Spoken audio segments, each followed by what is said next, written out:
it morning or afternoon where you're at? It's 10:09. Okay, it's morning. Good morning, Kathleen. Good It's so morning. good to finally put a face. I mean, I've seen you on social media, but Zoom is different because we can see Yeah, your mannerisms and yeah, totally. yeah. Yeah, It's great to see you. it's good to see you. I like your sunflower in the Good to see. background. Thank you. Thank you. You gotta have, I mean, the joke is we talk to ourselves in a padded room all day, so it's nice to have some sunshine that we bring in. So, I love that. Thank you. I appreciate that. My husband's been working with me on getting more lighting in here because it can be a lot, and I need the fresh air. Well, you're in the Pacific Northwest, right? No, I'm in Or California. California. Okay, so well, lots of sunshine. Yeah. Yeah, I love that. I used to live in LA, and it was the wildest thing to me that it was so that the temperature was it was not hot like Texas. It was, I mean, it would get hot, but then at night you'd need a jacket. That was the weirdest thing to me. Yeah, we get some of that here for sure. I'm in the So, Sierra well, Nevada foothills, so my weather's a little different than Southern California where I used to live. okay, gotcha. Sierra Nevada. Is that further south or north? I'm North, not. it's just north of Fresno, which is like right in the middle. Oh, yeah, yeah, yeah. Okay. I have friends from Fresno. So fun. Oh, okay. Yeah. Have you lived in California your whole life? Most of it. There was a couple of years when I was like between 1 and 2 when my parents moved Mhm. us to Florida, but I don't remember any of that.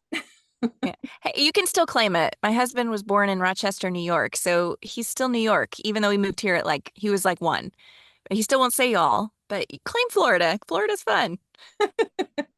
So in thinking about and reflecting on your life, there are a lot of things that have to line up for you to be able to do this beautiful job that you get to write. You get to be an author, a published author at that. So when did you realize that writing for you could be your profession? Well, I started really taking it seriously after my third child was born. And that's because as a young mom who planned to homeschool, I had told myself, well, I need to focus on my kids right now. And I think I'll just, I'll wait, I'll write, but I won't really pursue publishing or anything until my kids are graduated. And then I was treating my writing as a hobby. And what I learned after my third delivery, I went into postpartum depression. And through the counseling, I learned a lot of things about myself. But one of the things I learned is that for me, not writing is like holding my breath. I can only do it so long before I start to get very negative side effects.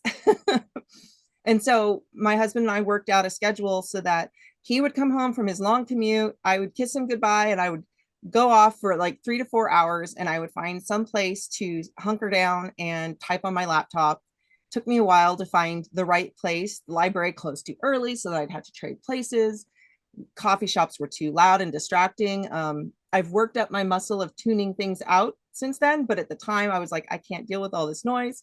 I found a McDonald's that was usually pretty quiet, and they had a little corner booth with an outlet, and they didn't care if I sat there all night with my little $1 big cup because that was all we could afford.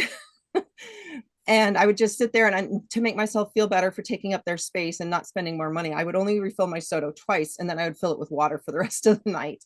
Also, probably better for my health. Um, Yeah. but yeah, that And you worked didn't out. get the jitters.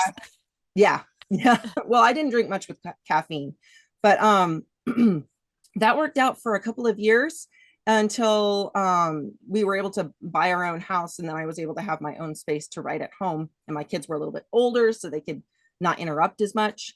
But yeah, that was when I really started taking my career seriously.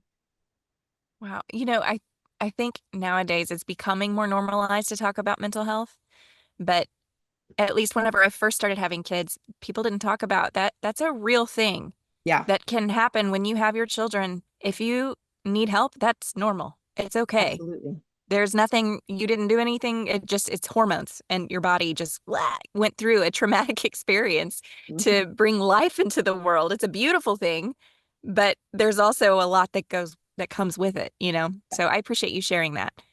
Yeah. Um, yeah. I've become more It- comfortable with sharing about my mental health over the years. I was actually diagnosed with PTSD last year. So really. I've talked about it publicly, and Hmm. I'm a really big advocate of just normalizing it and Hmm. removing the stigma and getting the help that you need. Yeah.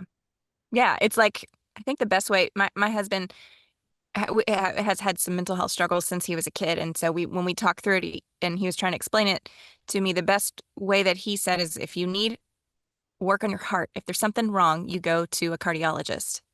So, Exactly. which is wonderful. And I love and adore his mom that she saw early on, and was supportive of that. So I love that as a mom too, that you're that example for your kids. And Yeah. maybe that'll, if each generation is supposed to be better than the last, right? We all think Right. that, so that we're, then perhaps our kids will be, you know, have a leg up. That's the hope. They'll be a Yeah. little less broken than we are. Yeah. Right. Yeah. Um, so you mentioned your kids and you mentioned finding a space to write. So that opens the door to talk about work-life balance. Yeah, And which, I mean, especially you're welcome to talk about it or not, because I know they don't always ask men this question, but for whatever reason, it's in our brains. And so, yeah. I don't mind the question at all. It's something that I think all writers have to figure out, whether they're men or women, regardless of what they have in their life. If it's a full-time job, or in my case, I'm a homeschooling mom for 4 kids. That takes a lot of time of planning and prepping and teaching and answering Yeah. questions. And it really is a full-time job. And so trying to balance that with now my writing career, which is also kind of a full-time job when you add in the writing, the editing, the marketing, and everything, it does take a lot of time. And so there's definitely just this, I feel like I'm constantly learning, constantly making mistakes, constantly learning, constantly trying to do better. I don't think I'll ever get to a point where I feel like I've got it all figured out. I feel like there's phases where it's like, okay, I think I've got a handle on this for right now. And then life will throw me another curveball and I'll be like, okay, I have to figure this out again. We keep getting refined. We're just Mm-hmm. refining. Yeah. Mm-hmm. I appreciate that. So, when you sit down to write, do your passions influence your writing, or do you go in with a specific plan in mind? Yeah, actually, it kind of is different for each book. In the case of Waltz in the Wilderness, it was inspired by research I was doing for another book, which I call my practice manuscript, which is what I wrote before Waltz in the Wilderness. And it's not going to be published. It should not be published. It's practice. But while I was doing the research for that, I came across information about how long it took letters to get from point A to B and how often they would get lost. And then I was also learning about, or refreshing my memory about, the gold rush and how many men left their families to go in search of gold. And it just occurred to me, I'm like, what would a loved one do if the man they cared about who went to the gold fields suddenly disappeared, as far as like their letters just stopped? And so that's kind of where the idea Yeah. sparked, Yeah. for Eliza and her father, Big Jim. But Yeah. as you know, because you just read it, Yeah. um, he doesn't disappear in the goldfields. He actually disappears from the goldfield area.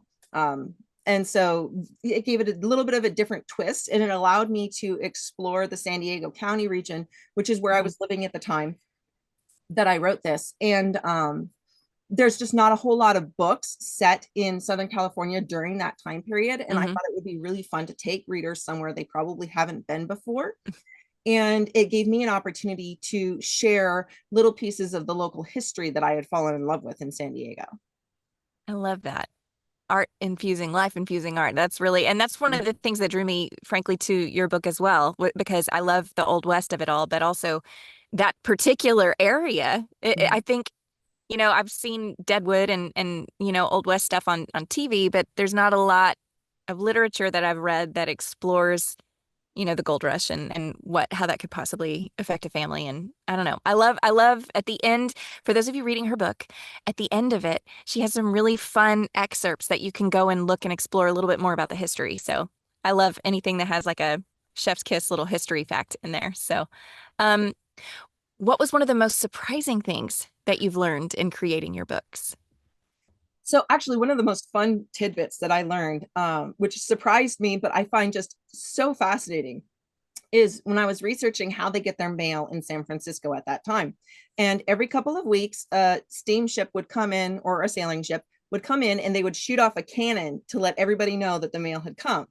And so everybody would descend on the post office at the same time to see whether or not they even had mail, because it's not like they were getting notifications. So they would just show up and stand in line, and these lines would be hours long. It was absolutely fascinating to watch, or to look at all the photos of like how long, or illustrations of how long those lines were. But then I found out that there's a special women's window. And the women's window, it has these special set of rules where, okay, so originally, like the original idea is the women go and they stand in line and wait for their mail. And only the women can stand in that line for that window. But if they want to send a mail in their stead, say a father, a cousin, a brother, to go stand in line for them, he can. However, etiquette demands that if he's standing in line and a woman gets in line behind him, he needs to get out of line and go behind her. And I thought, these are already hours long lines. How long is that poor guy standing in that line? And so that it was is really fun wild. to get to include that in the story. That just cracked me up. That is, I love that.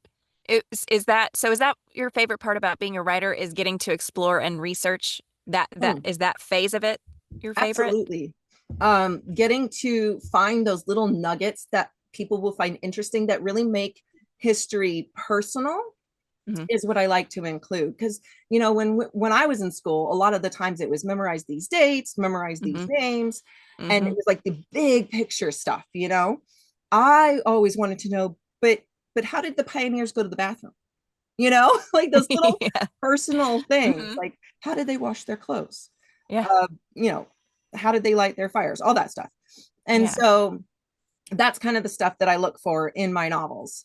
For example, in my second novel, the one that comes after this one, I found out that there was a hurricane, the only storm that was at hurricane force when it hit California's coast. And I was like, well, I've got to write a story about that. And then as I was researching that, I found out about this store in San Diego that was there at the time. And I modeled my heroine's family store after that store, and included all kinds of little details about how it was set up and where it was located. And then I found this story about this Native American group who was so concerned about the ramifications when a Native American had killed a white person in defense of his wife who was being raped.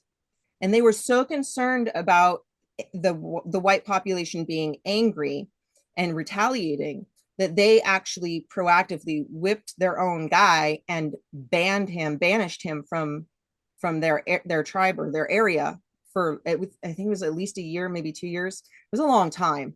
And I just thought that, even if he was protecting his own. Yeah, I thought that is so tragic that was the culture at the time. And so I included some of that history in that book, because I want to show the fun, the interesting, but I also want to show the real, the pain. You know, and I kind of walk that line, since it is a romance and people want to be happy, and they don't want to get they don't want you making them sob most of the time.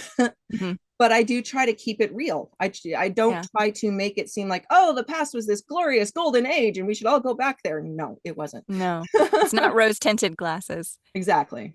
Yeah. And I worked really hand in hand on that one because it was so culturally sensitive. I worked hand in hand with the representatives of that particular group to make sure that I used the right terminology and that I represented them accurately and faithfully.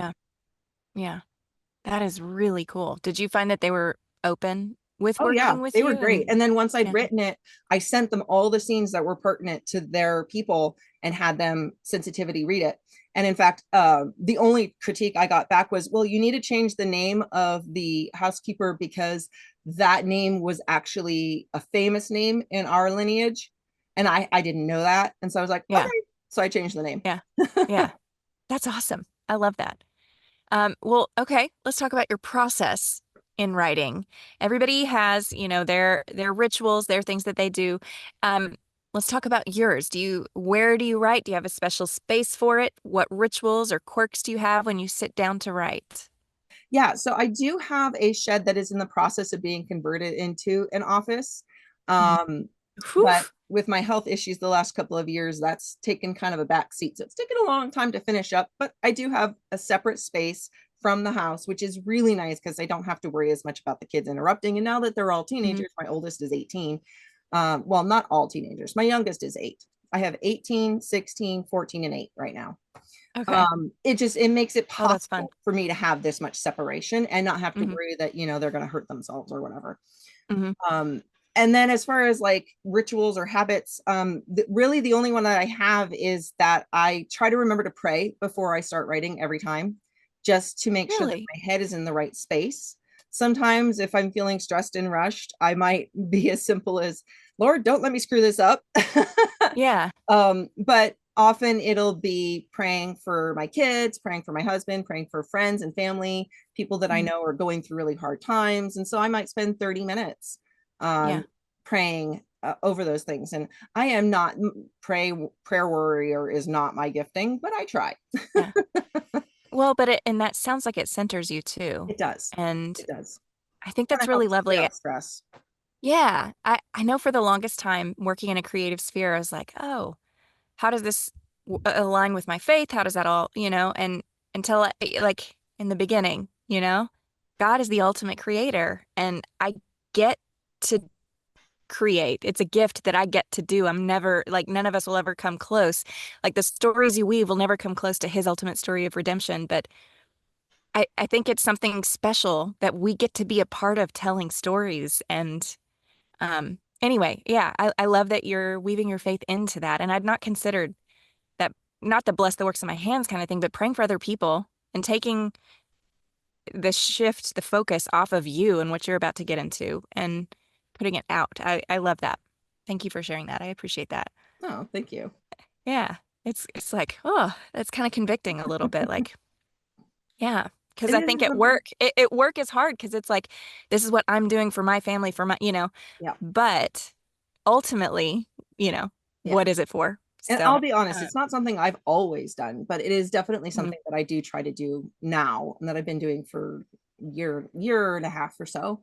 mhm, Just because I do find that that like you said, it takes the focus off of me. And when I take the mhm. focus off of me, it makes it easier not to feel so pressured. And Mm, to really trust that he's got this. yeah, I love that. That's cool. Okay, we've talked a lot about a little bit about your process with Waltz in the Wilderness and kind of the research you did that inspired you to write it. Is there anything else that you want to share about Waltz in particular that inspired you, made you want to write it, or something in the process that you haven't spoken about? Well, yeah, like I said, I lived in San Diego at the time, and I was really blessed to be able to actually go to their Old Town State Historic Park, and a lot of it is still very well preserved or has been restored. And so it was fantastic to be able to go to there's a point at which the characters are in La Playa, which is over by Point Loma, and then they travel to Old Town, and then what's now called Old Town. Of course, at the time it was just San Diego. And then so being able to see it in person is such a rare thing for historical fiction. A lot of the times there's like skyscrapers where your character would have had a little bitty house, Yeah, yeah. So that was really fun. I'm And then trying to imagine. yeah, so I Yeah. got to explore that part of their journey. And then later on they go through the mountains, and I actually got to again, there's a section of that, large sections of that are still pretty much preserved, very natural. And so I was able to hike the same path that they did. Oh, And I actually like for when the she and Daniel went through? yeah, Oh, yeah, that's like so especially cool. at the beginning where it talks about going through the gorge and finding a ledge to sleep on. Like I Mhm. know exactly where all those things are because I hiked through there. And I did a video for it for the debut, which is That's still really available cool. on my website, in my newsletter freebie library section. I love that. That sounds like people could go on vacation and sign up for a little tour trip, You you with could. Kathleen There's if you enough wanted to there. take everybody. I love that. That's really cool. That was some of my favorite parts too, because I love the adventure in the wilderness part of really most books. The adventure stuff is really fun. So that was Yeah. really cool when when the water was rushing in and like how the location that you created. That was really cool. Okay, so let's talk about the future then. After so many books, how do you come up with new ideas? That's an interesting question because actually, I don't really feel like I come up with ideas. I kind of feel like the ideas find me. And I have journals filled with probably, no, not probably, definitely way more ideas than I could ever have the time to actually write before I die. Um, Mhm. so it's more of a question of how do I decide which one to move forward with? And a lot of that is Yeah. just God.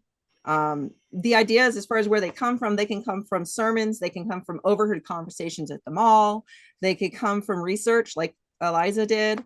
Um, it's really different things. Oh, that was another thing. Eliza and Jim, their relationship is was inspired by what I was learning as I was going through foster parenting training. And I learned about parentification and how the child really becomes the parent. And I learned about how that affects their relationship and how it affects the child's psyche. And I incorporated all of that into, well, not all of it, but a lot of it into the relationship between Jim and Eliza. And that's why it's the daughter searching for the dad. Where she becomes caregiver of him Exactly. after. Exactly. Gotcha. I don't want to spoiler alert anything. So you were just talking about um, how you come up with new ideas. Would you say that's the same with characters, where you just kind of listen in like little snippets of conversations with people, or people how they're spouting out off on the internet, or random people that you run into? Is that kind of your? Yes and no. I take a lot of the character pieces from people that I know or parts of myself, and I kind of Mhm. like I think of them as like a conglomeration, like a little piece of this person, a little piece of that person, a little piece of me, and I kind of put them all together, and Yeah, that's how I come up with like the different facets of the character. yeah. Um, it also I ask myself things like, okay, well, if they were in this situation, like especially when I'm talking about like their past wounds, like with Eliza, and I won't give the details, but toward the end of the book, about three-quarters of the way through, you find out something that happened when she was a child, and you realize that that's what's been bothering her all the way through the book. Hmm. And Hmm. so what I did was I thought, well, what would a child who'd been through that, what would they be like when they get older, and how would, so in the beginning she's dressed as a boy with her dad in the gold fields, and I think about like what would that experience have added to her character, and so I Hmm. kind of like build on it from there. Yeah. um and then I think about what would their view of God be. That's a very big part of it, is like what's their view of God at the beginning of the story, and what do I want their view of God to be at the end of the story. And kind of like all of those little Yeah. bits come together to create my characters. Their spiritual, I love that you're including their spiritual journey in that, because I mean that, and that, thank you. That's a perfect springboard into the next question. We're talking about Christian fiction here. Mhm. And so you're coming in as an author with an entirely different, well, not entirely different, but with certain different mindsets when you're considering character development and story arc and all of that. So, from your perspective, what do you see as the difference between general market fiction and Christian fiction? Um, well, I definitely think worldview is a big part of Mhm. it. I think ideas have power, and whether you're specifically mentioning God's name or talking about going to church or prayer or any of that, I think even if you don't do those things, if you're a Christian, your worldview is going to come through in how you portray people and how you portray their values and how you portray their actions. Um, and so I think there's just this very nuanced, subtle difference if we're talking about, clean versus not so clean. I think there's just like a subtle difference. And even the clean ones, even the clean ones that aren't written by Christians, they don't have spice or cussing. There's just a subtle difference in how they approach, how their characters look at and interact with each other, how they Mhm. approach the world. It's like a lens that you view the Mhm. world through. And so Mhm. I think that's the biggest difference. Yeah, interesting. So when you were going through this process, I got to ask then, did it matter to you if your narrator was a Christian or not? And you don't have to answer that, or we could talk about it off camera. That's Yeah, no, fine. no, no, that's fine. No, Yeah. that's a good question. I actually didn't know that you were Christian, Huh? and it didn't matter to me. What mattered to me was the mindset toward Christian fiction, as long as they weren't, hostile toward Christian fiction, which I don't know why they would apply for being a narrator for a Christian fiction book if they were hostile toward it. Uh-huh. Then it didn't matter to me, because either I trust God to put my story in the hands of the right people, Mhm. and to use my story to touch their lives in whatever way he thinks they need. Yeah. And so, like, so for example, I have a launch team going on right now, and one of the applicants doesn't show any evidence online that they are Christian, but they applied for a Christian fiction novel. They knew that it was Christian fiction. Every book they've reviewed so far was secular, but I prayed about it, and I really felt, you know what? I think God wants me to keep this person on my team. I'm going to go ahead and approve them. And they've been fantastic. And, who knows? Maybe something in the story will spark an idea. Yeah. And they're going to Yeah. be promoting it. So I'll be reaching readers that I wouldn't have reached if I had stayed in my little That's a Christian really bubble. good point. Yep. Mm-hmm. And The salt. I'm very clear about what I write. There are writers that are Christian that are trying to cross over and reach over and, for lack of a better term, evangelize readers. Mhm. And that's not the role God's called me to with this series. With this series, Mhm. I felt specifically called to encourage and edify people who were already walking the faith, but maybe needed some encouragement. Mhm. And so that's more of what I write, which is why my stories have a stronger Christian thread to them, I think, than maybe if I were trying to cross over. So I'm very clear on that. But at the same time, we always hope that something we're going to say or do or write will influence someone toward God. Heaven forbid we do something that influences them away from God. Yeah. So Yeah. that's how I look at it. Do you know, I know we're short on time, and I have a couple more questions, but I gotta say, it's something I appreciate about your writing and the style with which you write. A lot of Christian art, I'm an artist, and a lot of it has not, I feel like the standards are lower for whatever reason, and they're either cheesy or um, they don't have meat on the bone, or they're too surface. There's not grit. And I think to have light, you have to have the dark. And you do an excellent job exploring consent. And sorry, that makes me a little emotional because it's a really important thing that you're doing and writing like that because women were treated a certain type of way back then. And um, I think to whitewash it would not be doing the story justice at all. So I appreciate that and I love that about your writing. Oh, Um, thank you. yeah. Okay. Whew, moving on. I'm sorry about that.